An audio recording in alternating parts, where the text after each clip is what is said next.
तीनों दरिया बल्कि चारों दरिया झेलम, चनाब, रावी और सतलज, इनमें एक साथ पानी आया है। और ख़ास तौर पे चनाब जो कि इंडस वाटर ट्रीटी, ये तीन दरिया थे चनाब, रावी और सतलज जो कि इंडस वाटर ट्रीटी में भारत को दे दिए गए थे, उन पे पानी रिलीज़ हुआ है बहुत ज़्यादा क्वांटिटी में।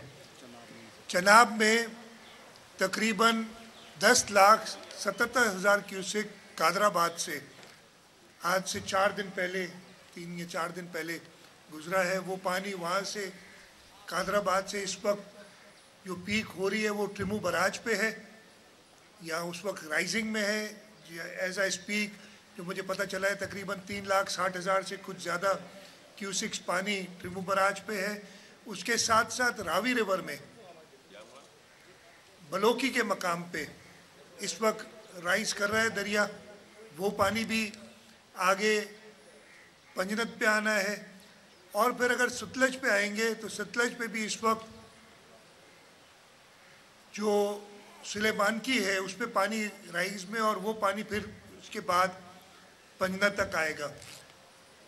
इस वक्त जो हमारी सबसे ज़्यादा है थॉट्स हैं, जो हमें सोचना है, वो ये है कि जो चनाब पे पानी आ रहा है जो कि आगे फिर झेलम से मिलके और पंजनत तक आएगा और पंजनत से फिर गुड्डू बराज पे आएगा। उसके साथ साथ दरिया सिंध का पानी तौसा के बाद जो गुड्डू बराज पे आएगा, तो हमने देखना है कि यहाँ पे ज़्यादा से ज़्यादा क्या एक्सपेक्टेशन है पानी की। इस साल हम गुड्डू बराज से तकरीबन 5.5 लाख क्यूसिक पानी गुजार चुके हैं। गुड्डू बराज पे जो सबसे ज़्यादा पानी आया है 1976 और फिर 2010 में तकरीबन 11.5 लाख क्यूसिक पानी यहाँ से गुजरा है। हम अपडेट कर रहे हैं अपनी सारी चीज़ों को इसलिए कि हमें पता ये चलेगा जब ट्रिमू पीक कर जाएगा। इस वक्त ट्रिमू राइजिंग में है, पानी उस पर भर रहा है। जब वो पीक कर जाएगा तो उससे हम अंदाज़ा लगाएंगे कि पंजनत तक कितना पानी आएगा और कब आएगा। और उसके साथ साथ दरियाए सिंध का तौसा का पानी उसके साथ जो मिलेगा तो कितना मैक्सिमम फ्लड आ सकता है। हमें एनडीएमए की जो रिपोर्ट्स आई हैं उनका एस्टिमेट है 8 लाख से 11 लाख क्यूसिक के दरमियान, 8 लाख से 11 लाख क्यूसिक के दरमियान। इसको मद्देनज़र रखते हुए हमने इरिगेशन डिपार्टमेंट को हिदायत की है कि वो सुपर फ्लड की तैयारी करें। सुपर फ्लड हम कहते हैं जब 9 लाख से तजावुज़ कर जाता है, 9 लाख क्यूसिक से तजावुज़ कर जाता है गुड्डू बराज पे और सक्खर बराज पे पानी। हमें उम्मीद तो यही है कि 9 लाख तक पानी नहीं पहुंचेगा, लेकिन तैयारी हमने फिर भी करनी है। इस तैयारी के हवाले से जो सबसे ज़्यादा ज़रूरी और हमारी जो जहन में बात है कि हम किसी भी तरीके से इंसानी जानों और लाइफ स्टॉक यानी लाइव्स एंड लाइफ स्टॉक उसकी प्रोटेक्शन करें। और उस सिलसिले में चाहे वो पानी 8 लाख आए, 9 लाख आए या अल्लाह माफ़ करे उससे ज़्यादा आए, तो कच्चा तो सारा डूब जाएगा। टो टू टो हमारा बंद टू बंद कच्चा डूब जाएगा।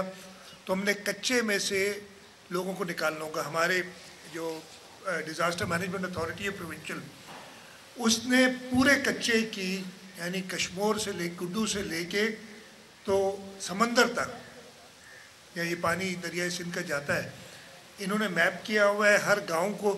हर गांव में उनको पॉपुलेशन पता है, यानी लोग कितने रहते हैं, लाइफ स्टॉक का पता है। वो नंबर्स भी अगर कहेंगे तो मैं आपको बता दूंगा।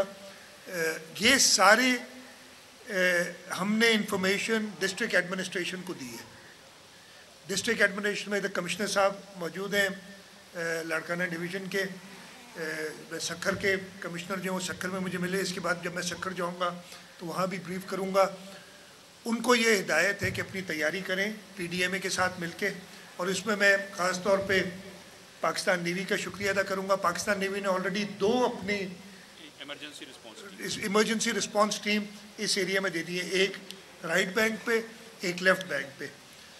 और अगर ज़रूरत पड़ी तो ज़्यादा है। मेरे साथ कमांडर कोस्ट एडमिरल फैसल साथ आए हैं और उन्होंने बताया कि ये डिप्लॉयमेंट हमने की। इसके साथ साथ हम पाकिस्तान आर्मी से कांटेक्ट में हैं। हमारी इंतज़ामिया, चीफ सेक्रेटरी साहब और सब आर्मी से कांटेक्ट में हैं और उनकी भी टीम्स जैसी ज़रूरत पड़ी वो स्टैंड बाय पे हैं, वो पहुंच जाएंगी।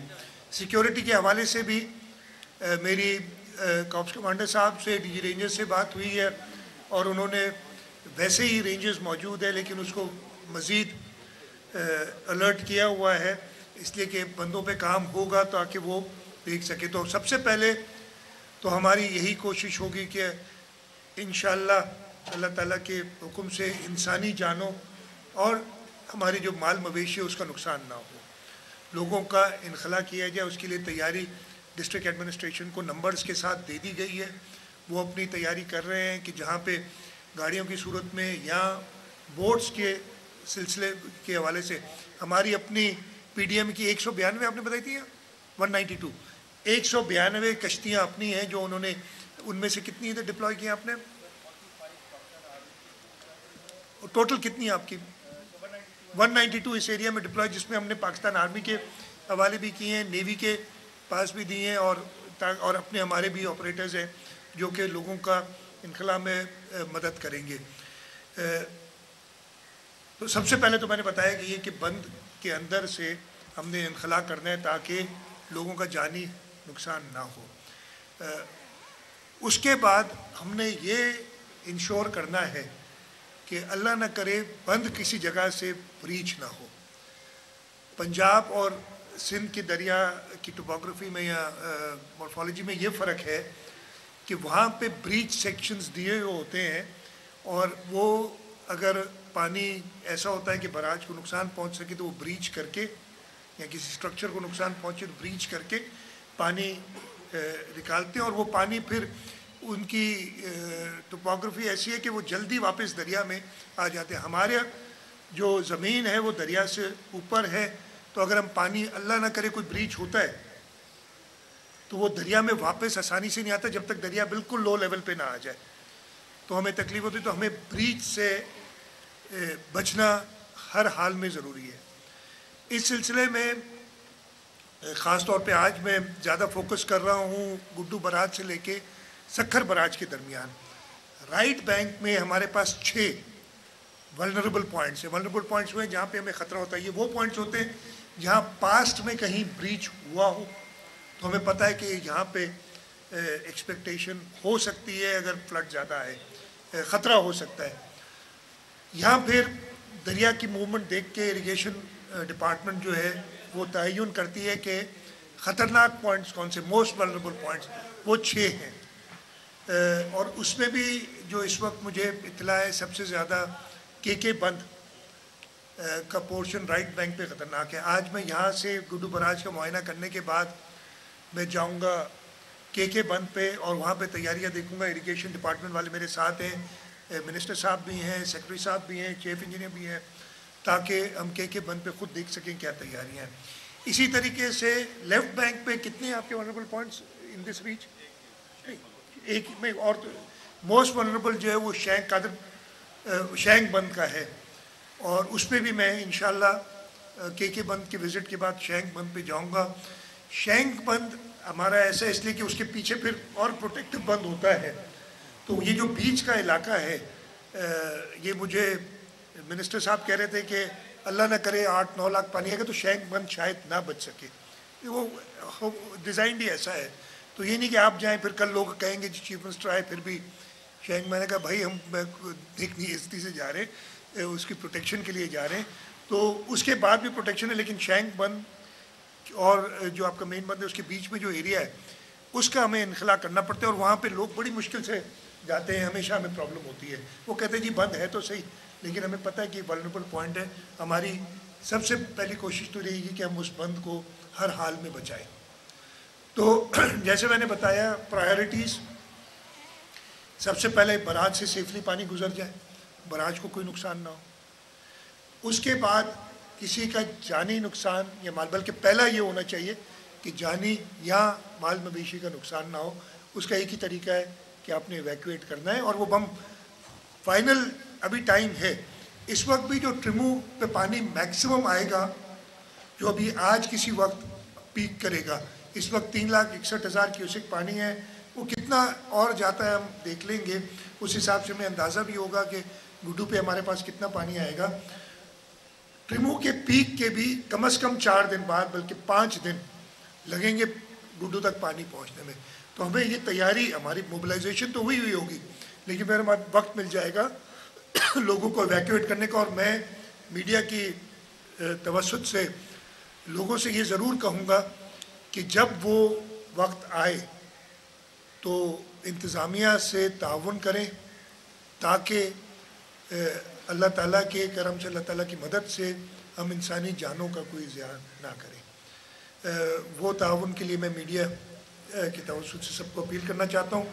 तो लोगों की जानें बचाना, माल मवेशी बचाना, गुड्डू बराज को कोई नुकसान ना हो और आगे फिर सक्कर बराज को कोई नुकसान ना हो, ये इंश्योर करना, और हमारे बंद जो है ये इंश्योर करना कि इनमें कोई लीक ना हो। इंशाअल्लाह ताला अल्लाह की मदद से हमारी ये पूरी कोशिश रहेगी। और अगर हम ये सब करने में कामयाब हो गए तो एक सुपर फ्लड को फेस करने के लिए जो बेहतरीन काम आप कर सकते हैं वो हम कर लेंगे। हमारी पूरी इंतज़ामिया, चाहे वो इरिगेशन डिपार्टमेंट हो, चाहे हमारी डिस्ट्रिक्ट एडमिनिस्ट्रेशन हो, चाहे हमारी रिहेबिलिटेशन डिपार्टमेंट पीडीए में हो, हेल्थ डिपार्टमेंट हो, हेल्थ कैंप्स इधर, हेल्थ मोबाइल यूनिट्स इधर पीडीए में ने मूव कर दिए हैं। यहाँ पे फ्लड्स में होता ही है, आपको पता है, सांप निकल आते हैं और वो स्नेक बाइट से बहुत ज़्यादा केसेस आ जाते हैं। तो हमने वो भी इंश्योर किया है कि वो स्नेक बाइट का जो एंटी स्नेक बाइट है, ड्रग वेनम है, दवाई, वो हमारे पास अवेलेबल रहे। जो इनखला होगा और लोग, हम कोशिश ये करेंगे कि हम उनको किसी सरकारी जगह पे रिलीफ कैंप्स बनाकर, रिलीफ कैंप्स ये हमने 514 थे या कितने थे, मुझे नंबर्स बताए, आइडेंटिफाई किए हुए कि कहाँ कहाँ बनेंगे, कितनी कैपेसिटी किसकी है, ये सारी चीज़ें हमारा होमवर्क किया हुआ है। और उन रिलीफ कैंप्स में इसलिए कि हमें उम्मीद यही है कि ये पानी जल्दी उतर जाएगा। जब ये पीक चली जाएगी तो 48 घंटे बाद ये पानी उतरना शुरू होगा और लोग वापसी की तरफ जाने। वापसी में हमेशा जो कच्चे के रहने वाले हैं वो कहते हैं या तो बिल्कुल सैलाब ना आए, यानी या फिर सैलाब आए तो कुछ अरसा रहे, इसलिए कि अदरवाइज़ उनकी कम्युनिकेशन, जब कश्ती नहीं चल सकती ना तो फिर वो कीचड़ से होके गाड़ी भी नहीं चल सकती कोई, वो सबसे ख़राब टाइम होता है। लेकिन हमने वही इंश्योर करना है कि फिर जल्द से जल्द हम इन लोगों को वापस पहुँचाएँ। ये मैं कमिट करता हूँ चेयरमैन बिलावल भुट्टो जरदारी साहब का जो फ्लैगशिप प्रोग्राम है, जिसमें हम 21 लाख घर बना रहे हैं।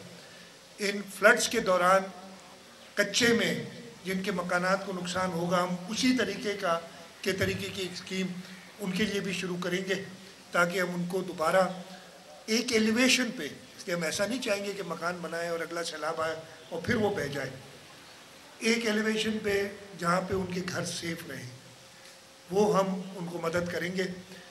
तो हमारी कोशिश यही होगी कि वो जल्द से जल्द वापस अपने घरों को जाएं।